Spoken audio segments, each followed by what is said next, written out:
Most people don't lack confidence. They lack power. Because confidence, real confidence, is not loud, not emotional, not motivational. It is calculated certainty. Niccolo Machiavelli understood something most never will. The most dangerous person in the room is not the loudest, it's the one who doesn't need validation. In this audiobook, you will learn how to eliminate hesitation and emotional weakness, command respect without asking for it, think, move, and speak with controlled authority, become someone others instinctively take seriously. This is not about feeling good. This is about becoming untouchable under pressure. Ask yourself, are you confident, or are you simply hoping people approve of you? Chapter 1. Confidence is built on control, not emotion. Most people misunderstand confidence. They think it is something you feel, a surge of energy, a temporary belief, a moment of courage. But feelings are unstable. They rise and then they collapse. So if your confidence is built on emotion, then your power is built on something that can betray you at any moment. Real confidence, the kind that commands silence when you speak, the kind that shifts the atmosphere of a room, is not emotional. It is controlled. And control is not given. It is trained. Look closely at the people who truly hold power, not the loud ones, not the charismatic performers, but the ones who never seem rushed, never seem shaken, never seem affected. They move slowly. They speak deliberately. They react almost not at all. This is not personality. This is discipline over the internal world. Because here's the truth most will never admit. The moment your emotions become visible and uncontrolled, you hand leverage to everyone watching. Imagine a high-stakes room. Something has gone wrong. Numbers are dropping. Pressure is rising. Voices are getting louder. Everyone is reacting, except one person. The CEO sits still, observing, listening, not interrupting, not rushing to defend, not showing panic. And something subtle begins to happen. The room starts to reorganize around him. People lower their tone. They begin to wait for his response. His silence becomes heavier than their noise. Why? Because in moments of chaos, the human mind searches for stability, and whoever embodies stability is assumed to have control. This is the first law of dangerous confidence. People don't follow the most emotional person. They follow the most controlled one. Now understand this carefully. Control is not suppression. Suppression is when you feel everything, but try to hide it. Control is different. Control is when your emotions no longer dictate your behavior. You may feel pressure. You may feel uncertainty. You may even feel fear. But none of it leaks into your decisions, your tone, or your posture, because you have trained yourself to separate feeling from action. Most people fail here. They react instantly. Someone challenges them, they defend. Someone disrespects them, they escalate. Something goes wrong, they panic. Every reaction reveals something. Impatience reveals insecurity. Defensiveness reveals doubt. Anger reveals loss of control. And once something is revealed, it can be used. This is why emotional people are easy to manipulate. You don't need to outthink them. You simply need to trigger them. Watch carefully in any argument. The person who loses emotional control loses position, even if their logic is correct. Because perception is not built on logic alone. It is built on composure under pressure. The one who remains calm appears superior, not because they necessarily are, but because they look like they are. And in human dynamics, perception becomes reality faster than truth. This is where most people make a critical mistake. They try to act confident by becoming louder, more expressive, more forceful. But this only reveals instability. True confidence does not need to announce itself. It is felt in restraint, in the pause before speaking, in the lack of urgency, in the ability to remain unaffected. Ask yourself, when something unexpected happens, do you react immediately, or do you observe first? Because that gap, that small space between stimulus and response, is where power lives. Control begins in that gap. At first, it feels unnatural. Your instincts will push you to react quickly, to defend yourself, to prove something. But every time you resist that impulse, you strengthen control. And over time, something changes. You stop being pulled by external events. Instead, You begin to decide your responses deliberately. This is when confidence stops being something you chase and becomes something you embody. Now, understand the deeper psychological mechanism at play. Humans are constantly scanning for signals. Who is safe? Who is capable? Who is in control? And one of the strongest signals of competence is emotional stability. Why? Because instability suggests unpredictability, and unpredictability creates risk. So the mind instinctively trusts the person who appears stable, even without evidence. This is why a calm voice can override a better argument, why a composed posture can outweigh superior skill, why someone who seems in control is often given control. So when you master your reactions, you are not just controlling yourself. You are shaping how others interpret you. And once you control perception, you begin to control outcomes. But this requires something most people avoid: self-observation. You must start watching yourself the way others do. Notice your reactions. When you rush your words. When does your tone change? When you feel the urge to defend, explain, or justify. These are not random. They are patterns. And patterns can be trained. Start with something simple. Delay your reactions. Not dramatically. Not artificially. Just slightly. When someone speaks, pause before responding. When something happens, observe before acting. When you feel emotion rising, do nothing for a moment. This small delay changes everything, because it breaks the automatic chain between emotion and behavior. And once that chain is broken, you are no longer predictable. And unpredictability, when combined with calmness, creates presence, a quiet kind of authority, the kind that doesn't need to demand attention, because it naturally commands it. Now, a final layer to understand. Control is not about becoming cold or emotionless. It is about becoming selective. You choose when to show emotion. You choose when to speak. You choose when to react. Nothing is automatic. Everything is intentional. And intention is the foundation of power. So the next time you enter a room, the next time pressure rises, the next time someone tries to provoke you, do not rush. Do not react. Do not reveal. Instead, do something far more dangerous. Stay composed, because the one who reacts least is the one who is studied most, and the one who is studied is the one who eventually controls the game. Chapter takeaway. Confidence is not built in moments of motivation. It is built in moments of restraint. Every time you choose control over reaction, you increase your perceived power. Every time you remain calm while others become emotional, you rise in the hierarchy without saying a word. But this creates a new challenge, because once you stop reacting emotionally, you will notice something uncomfortable. The need for approval begins to surface, and that need is the next weakness to eliminate. In the next chapter, you will learn why seeking approval silently destroys authority, and how to remove that dependency completely. Because true confidence does not ask to be accepted. It assumes it already is. And if you're beginning to see human behavior differently, if you're starting to recognize the patterns others miss, then subscribe. Because what you're learning here is not motivation. It is strategy. Chapter 2. Never seek approval. It signals weakness. There's a quiet habit that destroys power faster than incompetence ever could. It does not look dangerous. In fact, it often appears polite, cooperative, even humble. But beneath the surface, it signals something else entirely. Dependence. The need to be approved. The need to be accepted. The need to be told, "You're right."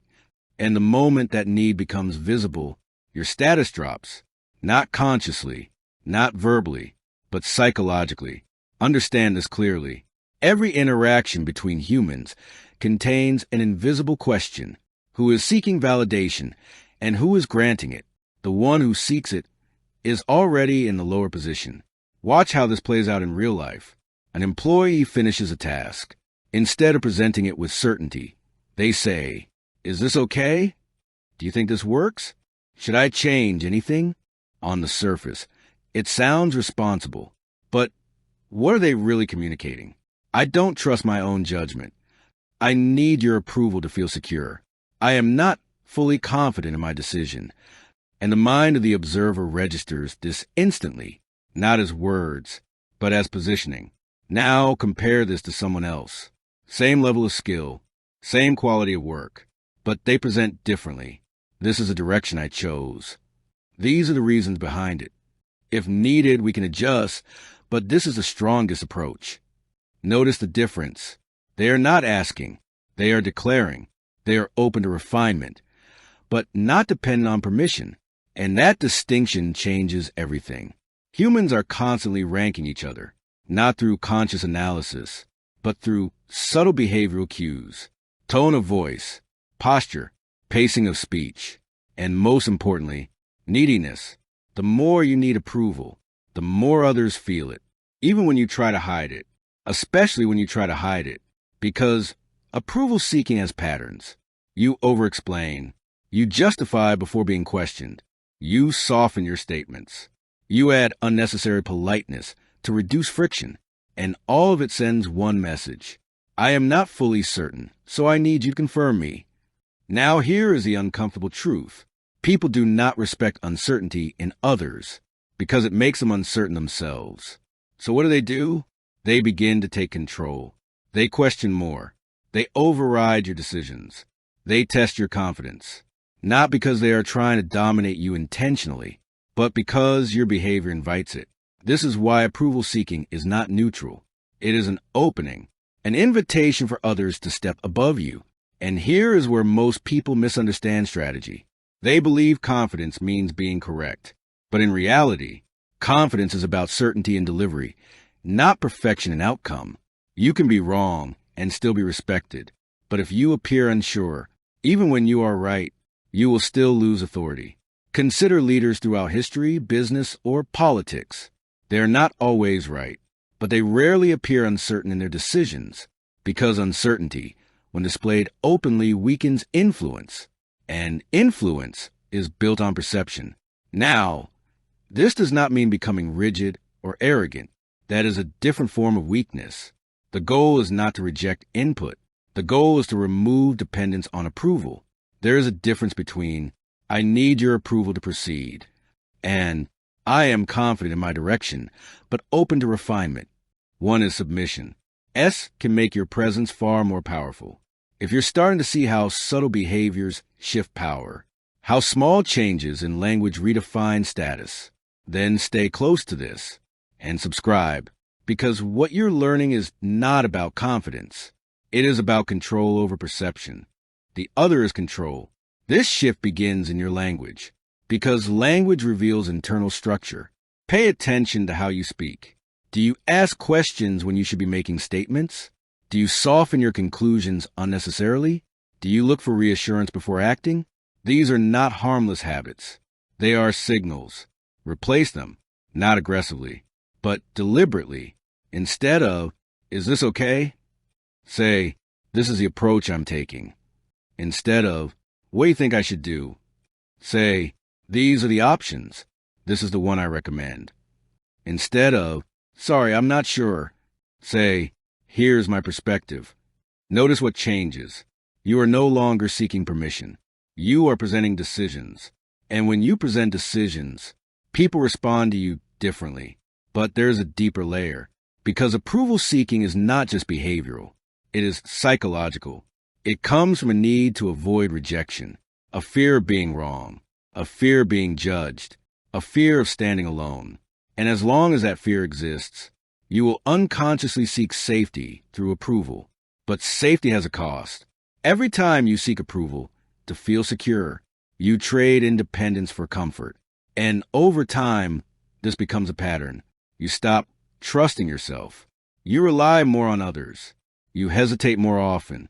And eventually, you lose the ability to act decisively without external validation.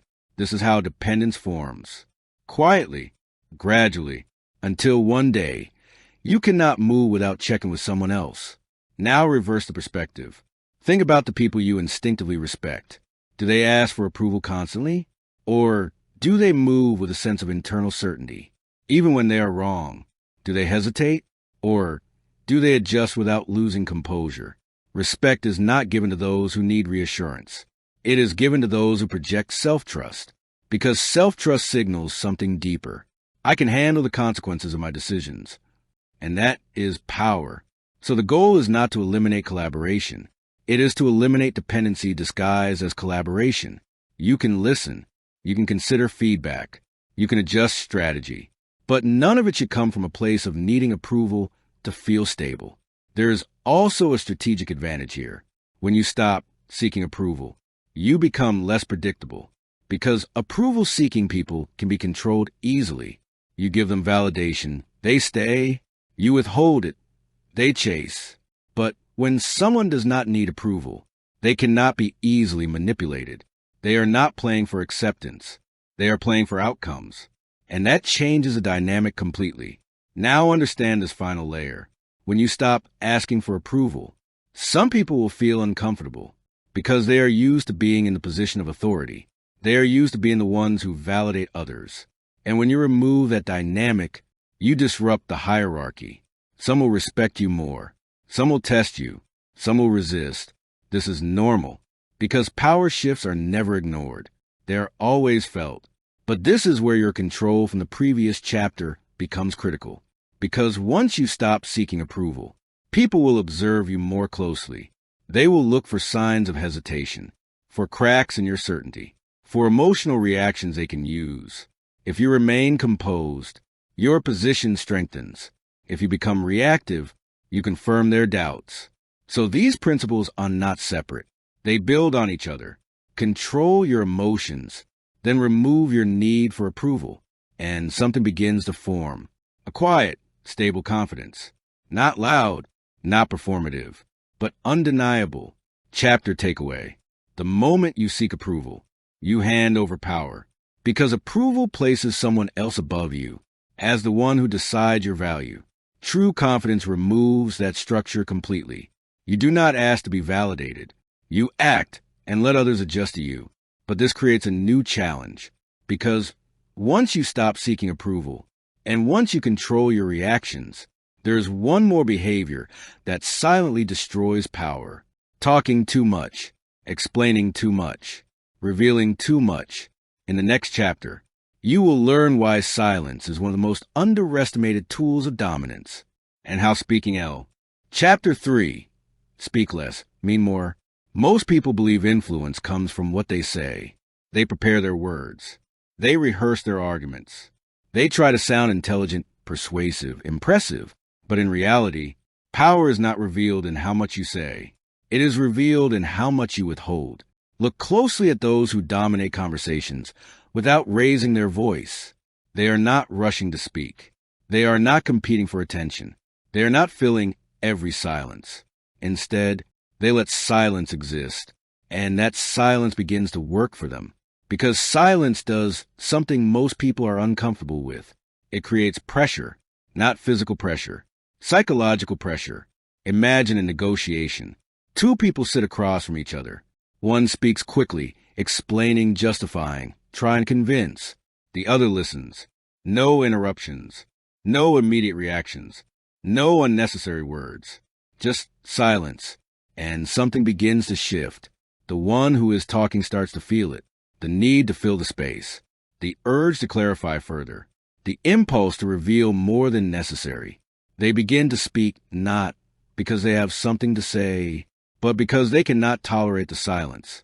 This is the first hidden law. Silence forces others to expose themselves. And the one who exposes more loses more control. Most people talk too much because they are uncomfortable with being misunderstood. So they explain, then they explain again, then they add more detail, just to make sure. But every extra word reduces impact, because value is not measured by volume. It is measured by weight. When you speak too much, your words lose density. They become predictable. They become diluted. They become easy to ignore. But when you speak less, each word carries pressure. People listen more carefully. They analyze your tone. They assign meaning to what you say and what you don't say. This is why silence creates mystery, and mystery creates attention, because the human mind is designed to fill gaps. When something is unclear, incomplete, or withheld, the mind begins to work. It tries to interpret. It tries to predict. It tries to understand what is not being said. So when you speak less, you force others to think more. And the more they think about you, the more influence you gain without effort. Now consider the opposite. Someone who speaks constantly. They explain everything. They react immediately. They fill every gap in conversation. What happens? There is no mystery, no tension, no curiosity. Everything is visible, and what is fully visible becomes easy to dismiss. Power thrives in controlled visibility. You reveal enough to guide perception, but never enough to become predictable. This is why speaking less is not about being quiet. It is about being strategic with expression. You choose when to speak. You choose what to reveal. You choose what to leave unsaid. And this begins with one simple shift. Pause before speaking. Most people respond instantly. Someone asks a question, they answer immediately. Someone challenges them, they defend immediately. Someone speaks, they react without delay. The speed feels natural, but it signals something dangerous. Lack of control.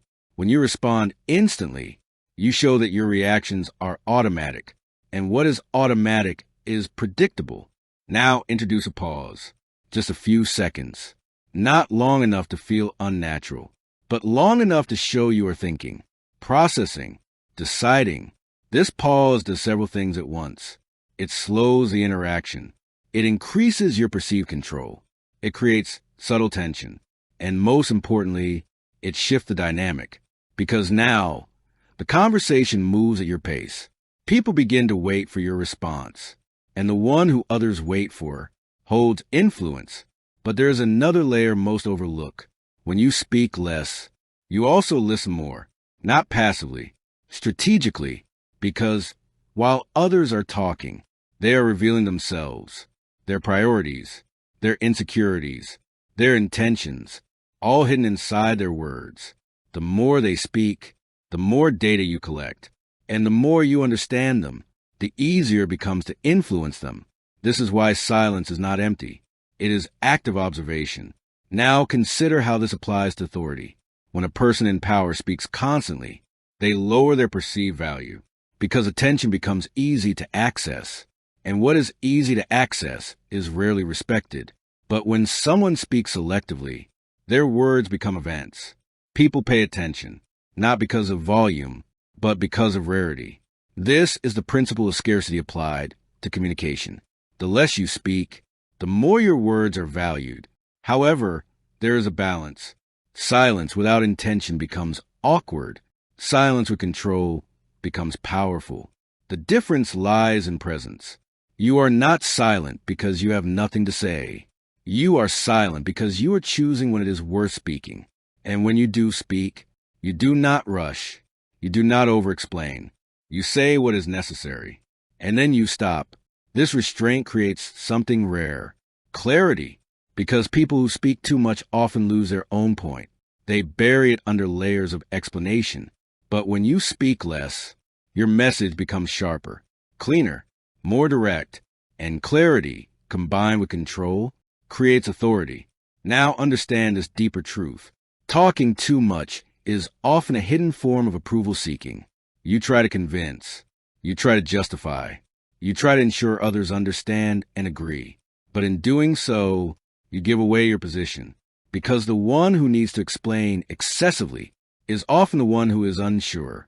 Confidence does not need to convince. It states, and then it allows others to react. So the next time you feel the urge to explain more, stop. Ask yourself, am I adding value, or am I trying to reduce my own discomfort? Because often, the extra words are not for them. They are for you to feel safer, to feel accepted, to feel understood. But safety does not create power. Control does. Now imagine combining everything so far. You control your emotions. You do not seek approval. And you speak with restraint. What happens? Your presence changes. You become harder to read, harder to predict, harder to influence. People begin to watch you more closely. They listen more carefully. They assign more meaning to your actions. And this creates a shift. You are no longer just participating in interactions. You are shaping them. Because when you speak less, Others fill the space. And in filling that space, they reveal everything you need to know. Chapter takeaway. Every unnecessary word reduces your power. Every controlled silence increases it. When you speak less, your words gain weight, your presence gains depth, and your influence expands without force. But this creates a new level of discipline, because once you control your emotions, once you stop seeking approval, once you master silence, there is still one force that can destabilize everything: attachment, the need for a specific outcome. In the next chapter, you will learn why detachment is the foundation of fearlessness, and how needing nothing makes you impossible to control. If you're beginning to understand how power operates beneath the surface, how silence, restraint, and perception shape every interaction, then stay with this and subscribe, because this is not communication advice. This is strategic control. Chapter 4. Detach from outcomes to become fearless. There is a silent force that controls most people. It does not announce itself. It does not look like weakness. In fact, it often disguises itself as ambition, desire, even passion. But underneath all of it, it is attachment, the need for a specific outcome, the need for things to go a certain way, the need to win, the need to be accepted, the need to not lose. And the moment you need an outcome, you lose control over your behavior. Understand this clearly. Fear is not created by danger. It is created by attachment. Two people walk into the same negotiation, same stakes, same opportunity, but internally, they are completely different. One of them needs the deal. They've already imagined the benefits. They've already attached meaning to the result. They've already decided they cannot afford to lose. The other is calm, not because the deal is unimportant, but because they are not dependent on it. They are willing to walk away. I'll watch what happens. The first person begins to adjust. They soften their position. They accept weaker terms. They hesitate to push back. Why? Because losing feels too costly, and that fear begins to leak. In tone, in timing, in decisions. The second person does the opposite. They remain steady. They push when necessary. They pause without pressure, because they are not negotiating from need. They are negotiating from choice. And this is where power reveals itself. The one who can walk away controls the interaction. This is not theory. It is visible in every environment: business, relationships, social dynamics. The person who needs less always has more leverage. Now understand the psychological mechanism behind this. When you become attached to an outcome, your mind shifts into protection mode. You begin to anticipate loss. You imagine what could go wrong. You calculate risks more emotionally. You become cautious. And that caution creates hesitation. Hesitation is subtle, but it is always visible. A delayed response, a softened statement, a shift in tone. And the other person senses it, not consciously, but instinctively, because humans are highly sensitive to behavioral signals. We detect confidence not through words, but through certainty of action, and certainty disappears the moment fear enters. So when you are attached, you are no longer acting freely. You are reacting to the possibility of loss.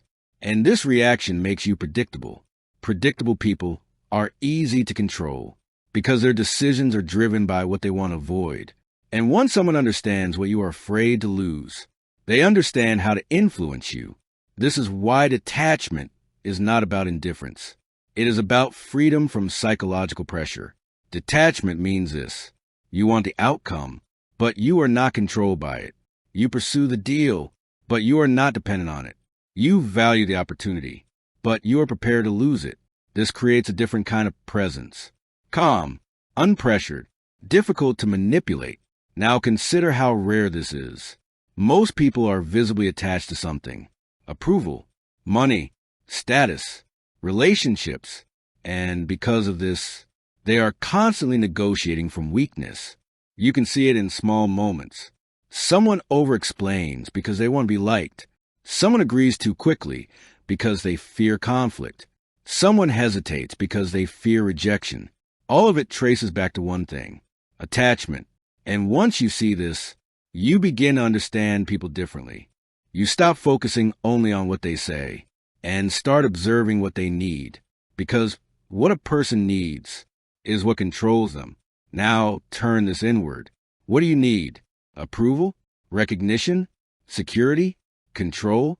Whatever your answer is, that is where your vulnerability lives. Because the moment that need is threatened, your behavior changes. And once your behavior changes, your power decreases. This is why dangerous confidence requires detachment. Not because outcomes don't matter, but because your stability cannot depend on them. So, how do you build detachment? Not by pretending you don't care. That is denial. Real detachment is built through expansion of options. When you have only one option, you become attached. When you have multiple options, you become selective. This is practical. If you rely on one opportunity, one person, one path, you will naturally fear losing it. But if you develop alternatives, that fear begins to disappear. Because now, loss is no longer collapse. It is simply redirection. This is why powerful people are rarely desperate. Not because they don't want things, but because they are not limited to one outcome. And this creates something rare: composure under uncertainty. Now understand the behavioral shift this creates. When you are detached, you speak more directly. You negotiate more firmly. You pause without urgency. You walk away when necessary, not as a tactic, but as a natural result of not needing the outcome. And this is important, because people can detect false detachment. If you pretend not to care, but your behavior reveals urgency, you lose credibility. True detachment is consistent. It shows in your pacing, your tone, your decisions. There is no contradiction. And when this consistency is present, people respond differently. They stop testing you as much. They stop pushing boundaries because they sense something. You are not easily influenced. Now consider the opposite: desperation. Desperation is attachment made visible. It cannot be hidden. It appears in urgency, in overcommitment, in the inability to say no. And once desperation is visible, your position weakens instantly because the other person understands something. You need this more than they do, and the one who needs more always gives more. This is why one of the most powerful positions you can hold is this: I am willing to lose. Not as a threat, not as a performance, but as a quiet internal truth. Because when you are willing to lose, you become fearless. You are no longer negotiating with fear in the background. You are no longer adjusting to avoid discomfort. You are simply acting based on what is correct. And this creates clarity. You stop overthinking. You stop hesitating. You stop compromising unnecessarily. Because your decisions are no longer filtered through fear of loss. They are guided by strategy. Now combine this with everything you've built so far. You control your emotions. You do not seek approval. You speak with restraint. And now, you are detached from outcomes. At this point, something shifts. You're no longer easily influenced by external pressures. You are not reacting to people. You are observing them. And this changes your entire position in any interaction. Because most people are playing defense, trying not to lose, trying not to be rejected, trying not to fail. But when you are detached, you are no longer defending. You are deciding. And the one who decides leads. Chapter takeaway: attachment creates fear. Fear creates hesitation. Hesitation reveals weakness. But when you remove attachment, you remove fear. And when fear disappears, your behavior becomes controlled, clear, and powerful. The less you need, the less others can control you. And the less others can control you, the more influence you gain without force. But this introduces a new dimension of power.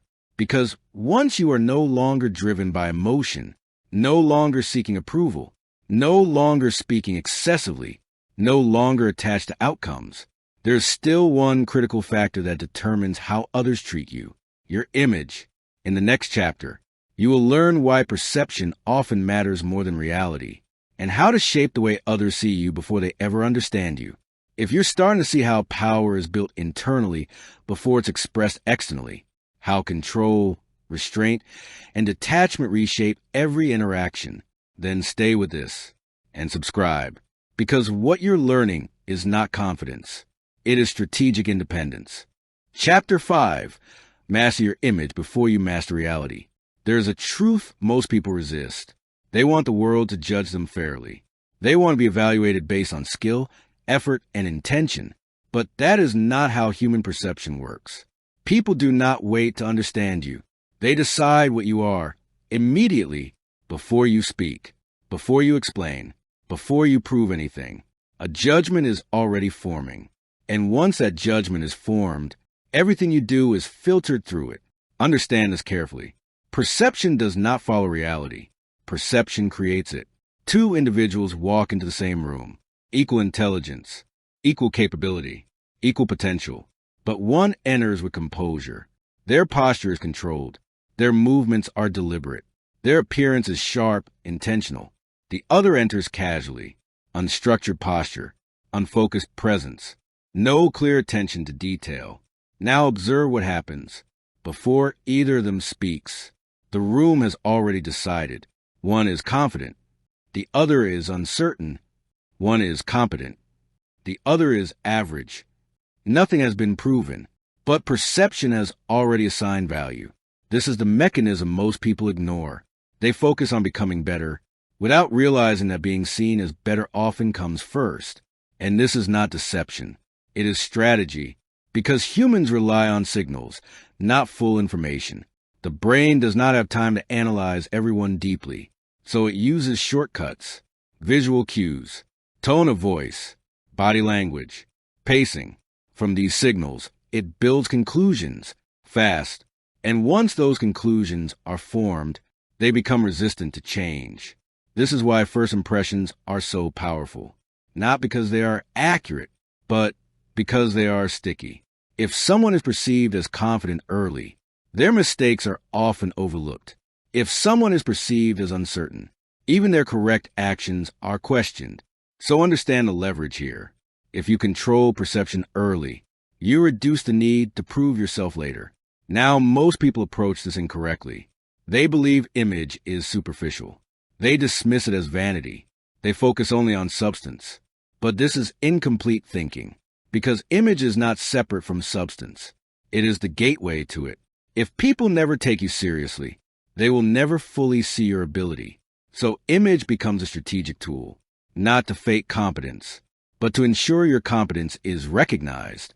Start with appearance, not for approval, not for trends, but for signaling. What you wear communicates before you speak. It signals attention to detail, self-respect, awareness of environment. A controlled appearance suggests a controlled mind. An unstructured appearance suggests the opposite. This is not always fair, but it is always real. Now move to posture. Your body speaks constantly, even in silence. Are your movements rushed or deliberate? Do you occupy space comfortably or shrink within it? Do you hold eye contact or avoid it? Each of these signals is interpreted instantly, without words. Slow, controlled movement suggests confidence. Stillness suggests authority. Excess movement suggests nervousness. And these interpretations happen automatically. People do not analyze them consciously. They simply feel them. Now consider tone. Not what you say, but how you say it. A steady tone suggests certainty. A rushed tone suggests pressure. A fluctuating tone suggests doubt. Even a correct statement, delivered with hesitation, will lose impact, while a simple statement, delivered with clarity, will carry weight. So confidence is often heard before it is understood. Now bring these elements together. Appearance, posture, tone. These form your projected identity, the version of you that others interact with. And here is where strategy becomes critical, because once an identity is projected, people begin to treat you accordingly. If you are perceived as confident, people listen differently. They question less. They follow more. They assume competence. If you are perceived as uncertain, people test you. They interrupt more. They doubt more. They challenge more. So your image does not just reflect how people see you. It shapes how they behave toward you. And behavior creates outcomes. Now understand something deeper. You do not need to be perfect to control perception. You only need to be consistent. Inconsistency creates doubt, but consistency, even if imperfect, creates trust. If your posture, tone, and behavior align, people form a stable perception, and stable perceptions are rarely questioned. This is why controlled individuals appear more powerful, not because they're always better, but because they are predictably composed. Now there's a danger here. If you focus only on image without developing substance, eventually the gap will be exposed. So the goal is not to replace reality. It is to align perception with your intended direction. You project confidence, and then you grow into it. This creates a powerful cycle. You are treated with respect, which reinforces your behavior, which strengthens your actual confidence. And over time, perception and reality begin to match. But without initial control of image, you may never reach that point because you are not given the opportunity. This is why many capable people remain overlooked, not because they lack ability, but because they fail to signal it. Now consider this final layer. Perception is not only visual, it is behavioral over time. How do you enter spaces? How do you handle interruptions? How do you respond to pressure? These repeated signals reinforce your image. If you appear controlled once, but reactive later, your image weakens. But if you maintain consistency, even under pressure, your image solidifies. And once it solidifies, it becomes difficult to challenge. People begin to accept it as truth, not because they have verified it, but because they have experienced it repeatedly. And this is where image becomes leverage. You no longer need to prove yourself constantly. Your presence does it for you. Now connect this with everything before. You control your emotions. You do not seek approval. You speak with restraint. You are detached from outcomes. All of these shape your behavior, and your behavior shapes your image. So image is not separate. It is the visible result of internal control. And when both align, you become difficult to misjudge because everything about you signals the same message: control, clarity, certainty. Chapter takeaway. People do not wait to understand you. They decide what you are instantly. And once that decision is made, it shapes every interaction that follows. So control your image deliberately, not to impress, but to position yourself correctly. Because when you appear certain, people assume competence. And when people assume competence, they treat you accordingly. But this creates a new level of responsibility. Because once your image is established, your body must reinforce it. Every movement, every gesture, every presence. In the next chapter, you will learn how to control your body, to control the room, and how physical presence alone can establish dominance without words. If you're beginning to understand how perception shapes reality, how small signals influence large outcomes, then stay with this and subscribe, because this is not about appearance. It is about strategic positioning. Chapter 6. Control your body. Control the room. Before you say a word, before you explain your ideas, before anyone evaluates your intelligence, your body has already spoken. And in most cases, it has already decided your position. Humans are not primarily logical observers. They are instinctive interpreters. They do not wait for full information. They scan quickly, quietly, constantly. They read movement. They read posture. They read eye contact. They read tension. And from these signals, they answer one question: is this person in control or not? This happens in seconds, without discussion, without awareness. And once that judgment is formed, it becomes extremely difficult to reverse. This is why your body is not just part of communication. It is the foundation of it. Consider a simple moment. A person enters a room. They move quickly. Their shoulders are slightly tense. Their eyes shift rapidly. Their hands adjust unnecessarily. Nothing dramatic, but everything communicates. Now compare it to someone else. They enter slowly, not exaggerated, not theatrical, just controlled. Their posture is upright but relaxed. Their gaze is steady. Their movements are minimal. They take their position without hesitation. No words have been exchanged, but the room already feels different. Why? because control is visible, and visible control creates perceived authority. This is the first law of physical presence. The body reveals what the mind is trying to hide.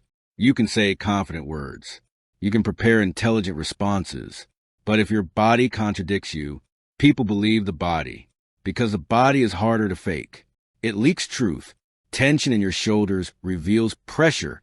Restless hands reveal uncertainty. Avoided eye contact reveals discomfort, and others detect these signals instantly, not consciously, but instinctively. This is why people often say, "I don't know what it is, but something feels off." What they are sensing is misalignment between words and body. Now understand the strategic opportunity here. If the body communicates before words, then controlling the body allows you to shape perception before you speak. Start with movement. Most people move too quickly. They rush into spaces. They adjust constantly. They react without pause. Speed, in this context, signals something specific: lack of control. Controlled individuals move differently. They are not slow for the sake of appearance. They are slow because they are not rushed internally. Every movement is intentional. No excess, no urgency, no unnecessary adjustments. This creates a powerful signal.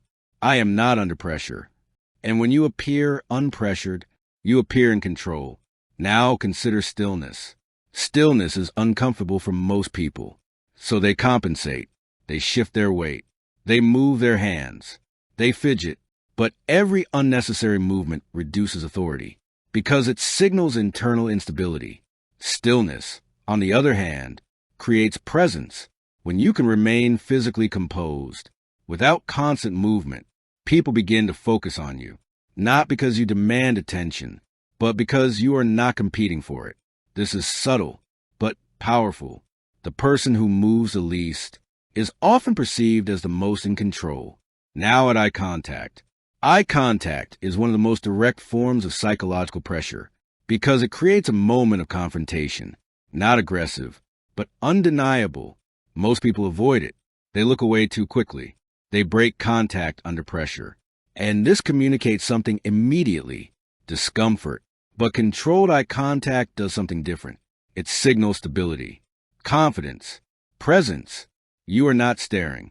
You are not forcing intensity. You are simply not avoiding, and that alone shifts dynamics. When you hold eye contact calmly, the other person becomes aware. They adjust. They become slightly more cautious, more attentive, because eye contact removes distance.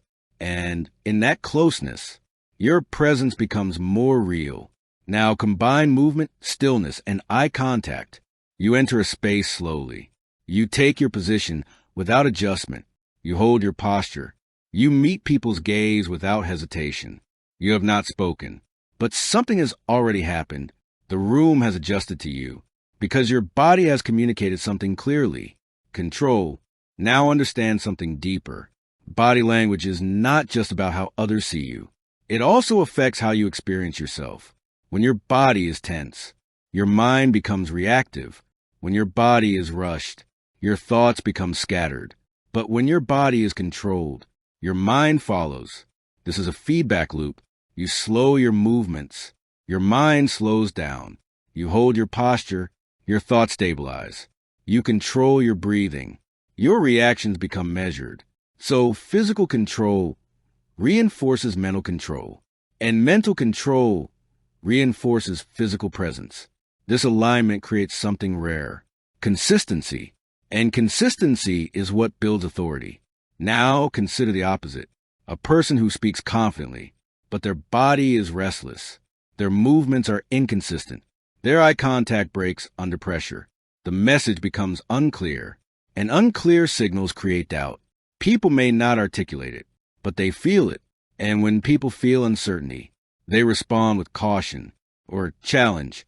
So your body can either reinforce your position or undermine it silently. This is why controlled individuals are difficult to challenge, not because they are always right, but because their presence does not invite disruption. Now, there is one final layer. Your body should match your environment. Control does not mean rigidity. It means awareness. In some environments, slower movement signals authority. In others, it may signal disengagement. So the goal is not to become mechanical. It is to become intentional. You choose your pace. You choose your posture. You choose your level of expression. Nothing is accidental. And when nothing is accidental, everything appears deliberate. Deliberate behavior creates perceived intelligence. Even before you demonstrate it, now bring everything together. You control your emotions. You do not seek approval. You speak with restraint. You are detached from outcomes. You shape your image. And now, your body reinforces all of it. This is where presence becomes undeniable. You do not need to announce yourself. You do not need to prove yourself immediately. You enter, and the room adjusts, because your body has already answered the only question that matters. Are you in control? Chapter takeaway. Your body speaks before your words, and people believe what they see before they consider what you say. Slow movement signals control. Stillness signals stability. Eye contact signals confidence. When your body is aligned, your presence becomes clear. And when your presence is clear, your authority is rarely questioned. But this creates a new level of strategy, because once your presence becomes controlled, once your behavior becomes consistent, there is one final element that can either protect or expose you: predictability. In the next chapter, you will learn why being predictable makes you easy to control, and how strategic unpredictability creates respect, caution, and power. If you're beginning to understand how control is communicated without words, how presence alone can shape perception, then stay with this and subscribe, because this is not body language advice. It is behavioral strategy. Chapter 7. Use unpredictability as a weapon. Once you become controlled, once your emotions are stable, once your presence is composed, you create a new problem. You become predictable. And predictability, no matter how refined, creates vulnerability. Because once people can predict you, they can prepare for you. And once they can prepare for you, they can control the outcome before you even act. Most people believe consistency is power. And in some ways it is. Consistency builds trust. It builds reliability. It builds stability. But there is a limit, because when consistency becomes pattern, pattern becomes readability, and readability becomes control. Understand this clearly. If people know what you will do, they do not need to react to you. They can position themselves ahead of you. This is why highly capable individuals still lose influence, not because they lack intelligence, but because they become predictable. They always respond the same way. They always take the same approach. They always follow the same logic. And over time, others begin to anticipate them, interrupt them, outmaneuver them, neutralize them. Now consider the opposite. Someone who is controlled but not predictable. They are calm but not passive.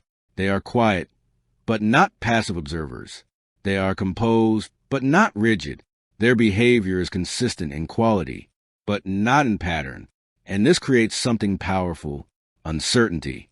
Humans are uncomfortable with uncertainty.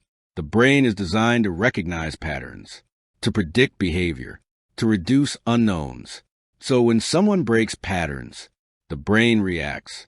It becomes cautious, attentive, alert, and in that state, influence increases, because people begin to watch more closely. They stop assuming. They stop relaxing. They start adapting to you instead of you adapting to them. This is the power of controlled unpredictability. Now understand something important. Unpredictability does not mean chaos. It does not mean random behavior. It does not mean emotional inconsistency that would destroy trust. Controlled unpredictability is different. It is intentional variation within a stable identity. Your core remains the same: calm, composed, deliberate, but your responses are not always expected. Sometimes you speak. Sometimes you remain silent. Sometimes you agree. Sometimes you challenge. Sometimes you move quickly. Sometimes you pause. There is no fixed pattern.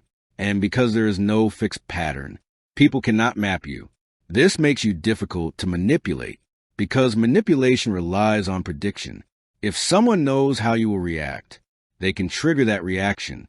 But if your response is not guaranteed, they hesitate, and hesitation creates advantage. Now consider a simple scenario. Someone attempts to challenge you. If you always respond immediately, they expect it. If you always defend, they prepare for it. If you always escalate, they anticipate it. But if your response varies, they lose certainty. Sometimes you ignore. Sometimes you respond briefly. Sometimes you shift the conversation. Sometimes you address it directly. Now they cannot predict.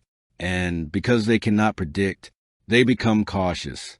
This caution is subtle, but powerful, because now they are thinking about you more than you are thinking about them. And the one who occupies the other person's mind holds influence. Now extend this beyond conflict.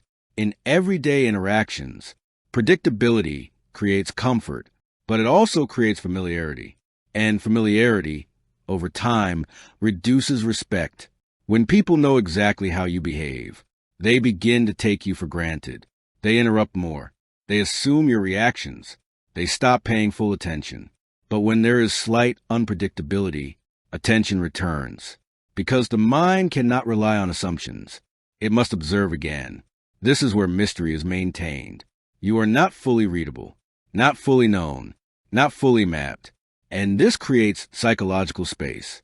People become more careful around you, more aware, more respectful, because uncertainty demands caution. Now there is a balance. Too much unpredictability creates instability. Too little creates control by others. The goal is precision. You remain consistent in your standards, but flexible in your responses. This creates a powerful combination. Reliability without predictability. Now understand how this connects to everything before. You control your emotions, so your unpredictability is not emotional. You do not seek approval, so your variation is not driven by insecurity. You speak with restraint, so your silence becomes strategic. You are detached from outcomes, so your actions are not pressured. You control your image and body, so your unpredictability does not look chaotic. It looks intentional. And intention is what separates power from confusion. Now consider how powerful individuals operate. They are not easy to read, not because they are hiding, but because they do not follow simple patterns. You cannot predict exactly when they will speak. You cannot predict exactly how they will respond. You cannot predict exactly what they will prioritize. And because of this, others are just around them. They watch more closely. They prepare more carefully. They respect boundaries more consistently because they are not sure what will happen if they cross them. This uncertainty creates a quiet form of dominance, not through force, not through aggression, but through unpredictable control. Now bring this inward. Where are you predictable? Do you always respond immediately? Do you always agree to avoid conflict? Do you always explain yourself? Do you always follow the same pattern? If so, you are easy to read. And what is easy to read is easy to influence. So begin to introduce variation. Pause where you normally rush. Stay silent where you normally speak. Challenge where you normally agree. Step back where you normally engage. Not randomly, but deliberately. This breaks patterns. And once patterns are broken, people must reassess you. And when people reassess you, your position changes. Because now, you are no longer predictable. You are intentional, and intention creates power. Chapter takeaway. Predictability makes you controllable, because once your patterns are known, your behavior can be anticipated, and once it is anticipated, it can be influenced. But controlled unpredictability breaks that structure. It creates uncertainty, and uncertainty creates caution. When people are cautious around you, they observe more. They assume less. They respect boundaries more carefully. And that is where influence begins to shift. But this introduces a deeper challenge. Because once you become less predictable, you will attract more attention, more observation, more judgment. And if you are not prepared for that, you will fall back into old patterns. In the next chapter, you will learn how to eliminate the fear of judgment completely, and how acting without concern for opinion unlocks a higher level of freedom and control. If you're starting to see how power is not just about control, but about being difficult to control, then stay with this and subscribe, because this is not behavior advice. It is strategic positioning. Chapter 8. Eliminate the fear of judgment. There is a prison most people live in without ever seeing the walls. It has no guards, no locks, no visible structure, and yet it controls behavior more effectively than force ever could. It is a fear of judgment, not physical judgment, not consequences, but the silent, constant awareness of being evaluated. What will they think? How will this look? What if I'm wrong? What if I say the wrong thing? And without realizing it, people begin to adjust. They soften their words. They limit their actions. They reduce their presence, not because they lack ability, but because they are trying to avoid judgment. Understand this clearly. The moment you fear judgment, you stop acting freely. And the moment you stop acting freely, your power begins to collapse, because power requires unrestricted behavior, not reckless, not careless, but unrestrained by the opinions of others. Now observe this in real time. A person stands to speak in front of a group. Before they begin, something happens internally. They become aware of being watched, evaluated, measured, and instantly their behavior changes. They hesitate. They adjust their tone. They overthink their words. This is called self-monitoring. The mind begins to split. One part is trying to act. The other part is watching and judging that action in real time. And this split creates friction. Instead of flowing naturally, every word becomes calculated. Every movement becomes cautious. And that caution is visible. The voice loses strength. The delivery loses clarity. The presence loses impact. Even if the content is correct, the authority disappears. Now compare this to someone else. They stand. They speak. They do not adjust themselves constantly. They are not trying to control how they are perceived. They are focused only on delivering their message. And something changes. Their words carry weight, not because they are perfect, but because they are unfiltered. This is the difference. Confidence is not the absence of judgment. It is the irrelevance of judgment, because judgment is always present. People will evaluate you. They will form opinions. They will agree. They will disagree. This cannot be controlled. But what can be controlled is whether that judgment influences your behavior. Most people allow it. They adapt to be liked. They adjust to avoid criticism. They hesitate to avoid being wrong. And over time, they become smaller, less expressive, less direct, less impactful, because they are constantly filtering themselves. Now understand the cost of this. When you act based on avoiding judgment, you are no longer acting based on strategy. You are acting based on fear. And fear creates predictable behavior. You become safe. You become agreeable. You become controlled. And what is safe is rarely respected. This is why boldness stands out, not because bold individuals are always right, but because they are not restrained. They speak when others hesitate.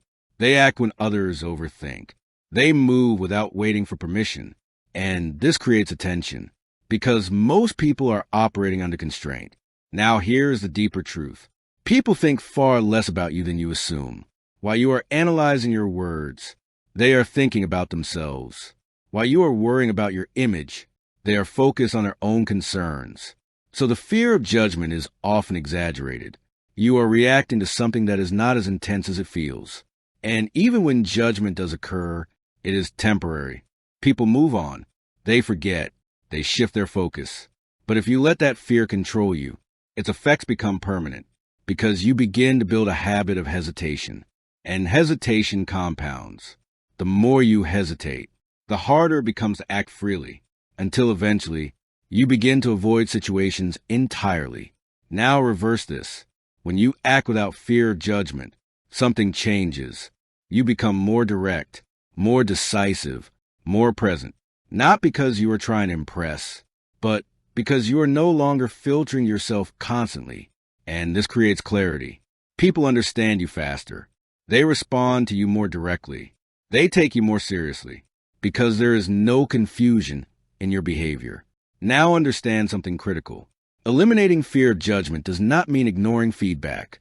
Feedback is data. Judgment is opinion. You extract value from feedback, but you do not adjust your behavior to satisfy opinion. This distinction is important because many people confuse the two. They avoid criticism, and in doing so, they avoid growth. But the goal is not to avoid judgment.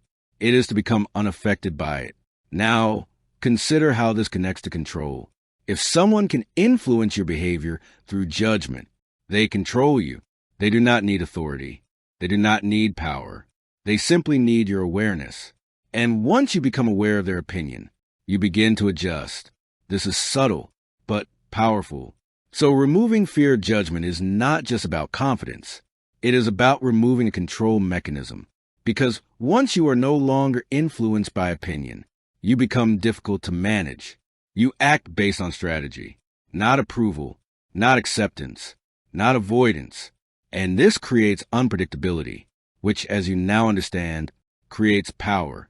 Now bring everything together. You control your emotions. You do not seek approval. You speak with restraint. You are detached from outcomes.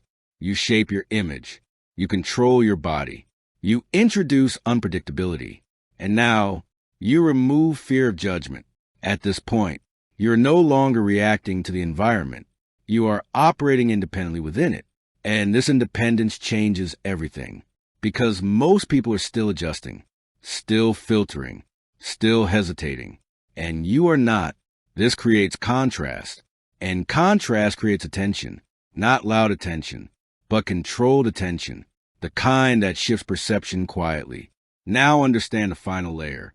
When you stop fearing judgment, you stop seeking permission.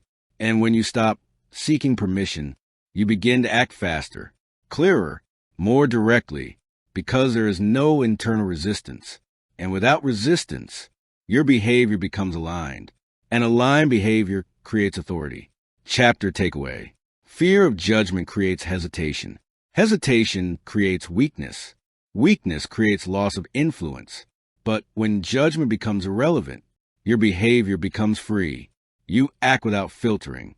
You speak without hesitation. You move without seeking permission. And that freedom creates presence, the kind of presence that cannot be easily controlled. But this introduces a final strategic layer. Because once you are free from judgment, once your behavior is controlled and intentional, you must decide how accessible you are, because too much access reduces value. In the next chapter, you will learn why creating strategic distance increases respect, and how limiting access to yourself strengthens your position. If you're beginning to understand how internal freedom creates external power, how removing fear reshapes behavior, then stay with this and subscribe, because this is not self-confidence. It is psychological independence. Chapter 9, Create Strategic Distance. There's a mistake many people make once they begin to gain confidence. They become more open, more available, more accessible. They believe this builds connection. And in some cases it does, but it also creates something else. Familiarity. And familiarity, when unmanaged, reduces respect. Not immediately, not obviously, but gradually. Because the more people have access to you, the more they begin to normalize you. You are no longer observed. You are no longer evaluated carefully. You are no longer approached with caution. You become predictable, comfortable, easy. And what is easy is rarely respected. Understand this clearly. Access is value. Your time, your attention, your presence, these are not neutral. They are assets. And the way you distribute them determines how others perceive your importance. Most people give access freely. They respond immediately. They are always available. They say yes too often. They allow constant interaction. And over time, their presence loses weight because there is no scarcity. And without scarcity, there is no perceived value. Now consider the opposite. Someone who is not always available, not distant in a cold way, but selective. They respond when it matters. They engage with intention. They are present, but not constant. And something changes. People begin to adjust. They wait more patiently. They value interactions more. They become more aware of your time because access is no longer guaranteed. This is the principle of scarcity. The less available something is, the more it is valued. This applies to attention, to communication, to presence. Now understand the nuance. Strategic distance is not isolation. It is not avoidance. It is not detachment from people. It is controlled availability. You decide when to engage. You decide how much to give. You decide where your attention goes. And this control creates structure. Without structure, people will take as much as you allow, not out of malice, but out of human nature. If you are always available, people will always expect availability. If you respond instantly, they will expect immediate responses. If you say yes frequently, they will assume access is unlimited. And once expectations are formed, they become difficult to change. So strategic distance begins early. You set boundaries through behavior, not through explanation. You do not need to announce limits. You demonstrate them. You delay responses when appropriate. You decline without over-explaining. You prioritize your time without apology. And over time, people adjust because behavior teaches more than words. Now consider leadership. A leader who is overly familiar often loses authority. They become one of everyone, always present, always accessible, always engaging. At first, this feels positive, but over time, boundaries blur. Respect softens. Decisions are questioned more openly. Authority becomes negotiable, not because the leader is weak, but because the structure is dissolved. Now compare this to a leader who balances warmth with distance. They are approachable, but not constantly available. They engage, but not excessively. They connect, but maintain separation. And this creates a different dynamic. People respect the space. They value the interaction. They remain aware of position because there is a clear boundary. This is the key. Distance preserves structure, and structure preserves authority. Now, bring this into everyday interactions. If you are always responding immediately, you remove anticipation. If you are always available, you remove selectivity. If you are always present, you remove impact. Because impact requires contrast. Presence must be felt more when it appears, not constant. Now understand something deeper. Distance also creates intrigue. When people do not have full access, they begin to think more. They wonder. They observe. They pay closer attention. Because there are gaps. And as you've learned, the human mind fills gaps. So when you are not fully accessible, your presence expands in their mind. Not because you are doing more, but because you are less available. Now there is a balance to maintain. Too much distance creates disconnection. Too little creates overexposure. The goal is precision. You remain engaged, but not constant. You are present, but not predictable. You are accessible, but not easily reachable at all times. This creates tension, not negative tension, but psychological tension, the kind that keeps attention alive. Now consider overexposure. When people see you too often, hear from you too frequently, interact with you too easily, your presence becomes background, and background is ignored. This is why silence, absence, and distance can increase impact more than constant presence. Because when you return, you are noticed again. Now connect this with your internal state. If you are seeking approval, you will struggle to create distance because you will want to respond, to engage, to be included, to be liked. If you are attached to outcomes, you will struggle to create distance because you will fear missing opportunities, losing connections, being overlooked. So strategic distance requires everything you've built so far: control, detachment, restraint, independence. Without these, distance feels like loss. With them, distance becomes leverage. Now consider how this changes interactions. When you speak, people listen more carefully. When you engage, people value the moment. When you step back, people notice the absence. Because your presence is no longer constant. It is selective, and selectivity creates importance. Now bring everything together. You control your emotions. You do not seek approval. You speak with restraint. You are detached from outcomes. You shape your image. You control your body. You introduce unpredictability. You eliminate fear of judgment. And now, you control access. At this level, your presence becomes deliberate. You are not everywhere. You are not always available. You are not constantly engaging.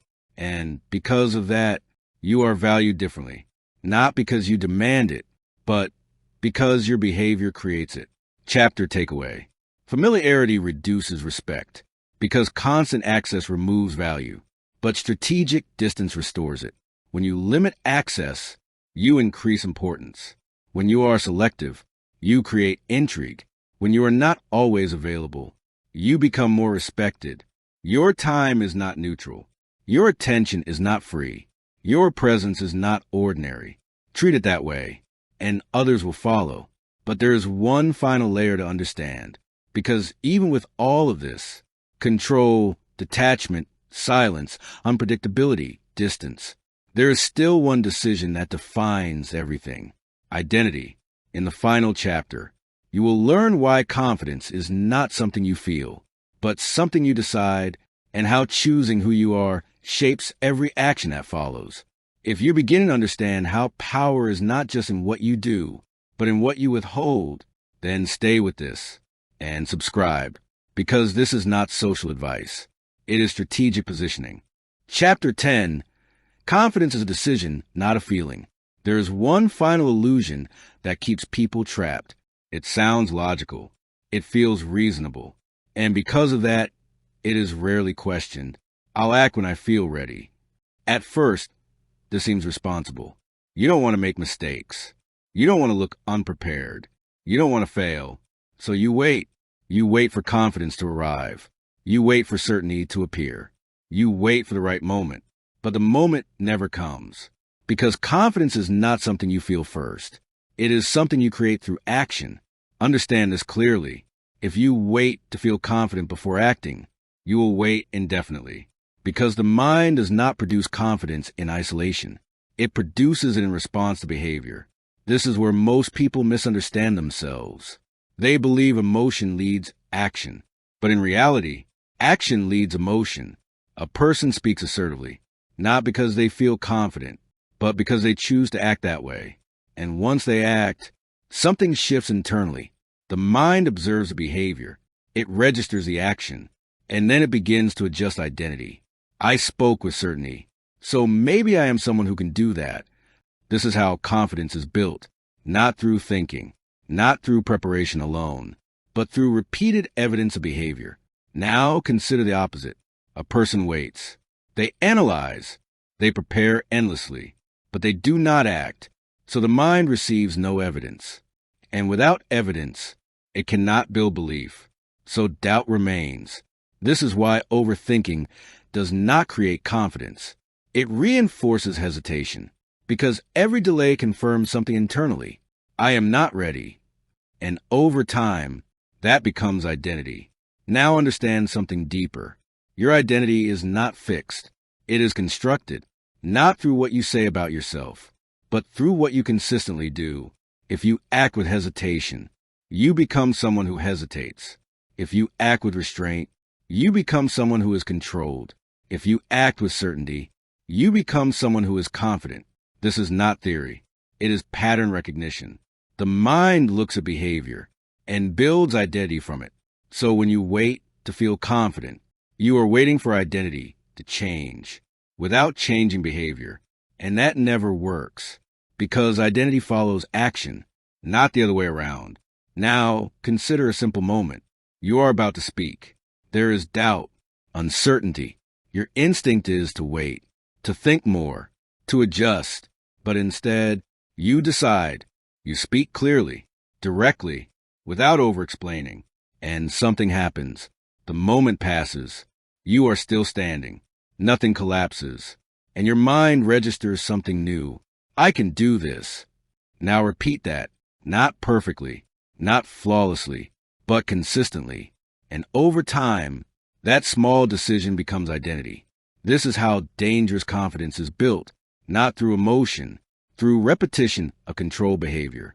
Now connect this to everything you've learned. You control your emotions, so your actions are not reactive. You do not seek approval, so your decisions are not dependent. You speak with restraint, so your words carry weight. You are detached from outcomes, so your behavior is not pressured. You control your image and body, so your presence is aligned. You use unpredictability, so you are not easily read. You eliminate fear of judgment, so you act freely. You create strategic distance, so your value is preserved. And now, you decide. You decide who you are, and you act accordingly, not based on how you feel, not based on the situation, not based on others, but based on intention. This is a final shift, because once you understand this, confidence becomes predictable, not in the sense that it is automatic, but in the sense that it is within your control. You no longer wait. You initiate. You no longer hesitate. You decide. You no longer look for internal permission. You act, and through action, you reshape yourself. Now understand the final layer. There will always be moments of doubt, moments of uncertainty, moments where you feel unprepared. These do not disappear, but they no longer matter, because you're no longer waiting for them to disappear. You are acting despite them. And that is what separates controlled individuals from everyone else. They do not eliminate discomfort. They move through it. And in doing so, they build something others never reach. A stable identity, not based on feeling, but based on decision. Chapter takeaway. Confidence is not something you wait for. It is something you create through action, through repetition, through deliberate behavior. Every time you act with certainty, you reinforce identity. Every time you hesitate, you reinforce doubt. So the question is no longer, do I feel confident?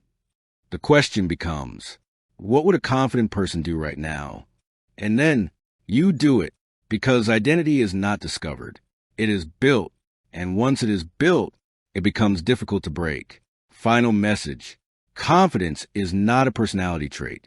It is a weapon, and like any weapon, it must be sharpened, controlled, used with precision. Niccolo Machiavelli understood something most people ignore. Power does not belong to the loudest, or the most emotional, or the most liked. It belongs to those who control themselves. Because when you control yourself, you control your behavior. When you control your behavior, you control perception. And when you control perception, you influence outcomes. So ask yourself one final question. Are you waiting to feel confident, or are you ready to become dangerous? Because the world does not reward hesitation. It rewards those who move with certainty. Even when certainty is an illusion, if you've made it this far, then you are no longer thinking like most people. You are beginning to see the structure beneath behavior, the patterns beneath interaction, the strategy beneath confidence. Stay with that, refine it, apply it, and subscribe. Because this is not motivation. This is power.